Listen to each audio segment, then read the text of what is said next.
આગળ વાત કરીએ તો સુરતમાં તાપી નદી પર નવો બેરેજ બનાવવામાં આવશે। બેરેજ બનાવવા પાછળ 994 કરોડના કરાશે ખર્ચ।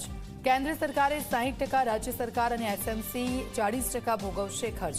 સુરત શહેરને 19.60 એમએમસી પાણીનું પણ ઉપલબ્ધ થશે યશ। ડેમમાંથી છૂટતા પાણીથી શહેરમાં થતું નુકસાન પણ ઓછું થશે। પ્રોજેક્ટના ભાગરૂપે લિફ્ટ ઇરિગેશનનું પણ કાર્ય શરૂ કરાયું છે।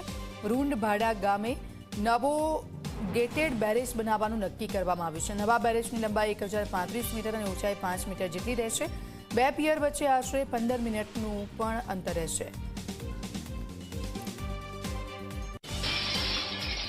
આગામી 50 વર્ષ સુધી સુરતી લાલાઓને પીવાનું પૂરતું પાણી મળી રહે તે માટે સુરત મહાનગરપાલિકા દ્વારા આગોતરું આયોજન હાથ ધરવામાં આવ્યું છે, જેમાં તાપી નદી પર જે બેરેજ છે તે બેરેજ બનાવવામાં આવશે। રૂપિયા 1000 કરોડથી વધુનું જે રકમ છે તે રકમનો ખર્ચ કરવામાં આવશે। ત્યારે આપણી સાથે મેયર જોડાયા છે। જી સર, બેરેજ બનાવવામાં આવશે, શું કહેશો?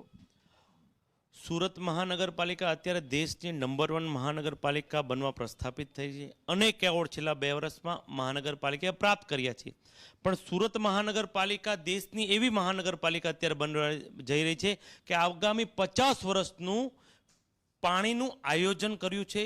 સુરત મહાનગરપાલિકાની વાત કરું તો સુરત સિટીમાં તાપી નદી સુરતમાં થઈને પસાર થઈ છે અને દરિયામાં ભળતી હોય છે। એના હિસાબે અત્યારે હાઈએસ્ટ સંગ્રહ કરતો ગુજરાતનો ઉકાઈ ડેમ છે, તેના ભાગરૂપે વર્ષો પહેલાં વિયરકમ કોઝવે પર બેરેજ બાંધ્યો હતો, પણ દરિયાની ભરતી વિયરકમ કોઝવે સુધી આવી જાય છે। એના હિસાબે સુરતના બંને છેડે આજુબાજુના ગામડાઓમાં ખારાશ આવતી જાય છે અને એના તળ પણ ખારા થઈ ગયા છે। એના ભાગરૂપે સુરતમાં વોટર બેઝ ઇન્ડસ્ટ્રી છે, બિઝનેસની વાત કરું તો તેના ભાગરૂપે આ બેરેજ બનવાથી આવનાર સમયમાં 18 ક્યુબિક લીટર પાણીનો સંગ્રહ થશે, જે આવનાર 50 વર્ષ સુધી સુરત મહાનગરપાલિકાને પાણીની ચિંતા નહીં રહે। અને અત્યારે બેરેજ બનવાથી દરિયાની ભરતી પણ અમે અટકાવી શકશું અને મીઠા પાણીનો સંગ્રહ કરી શકશું। એટલે આવનાર સમયમાં જે ભાઠા એરિયો છે, ઈચ્છાપુર છે, તેમના તમામ તળ મીઠા પણ થશે। કેટલા કરોડનો આ પ્રોજેક્ટ હશે, કઈ રીતે આ કામગીરી કરવામાં આવશે?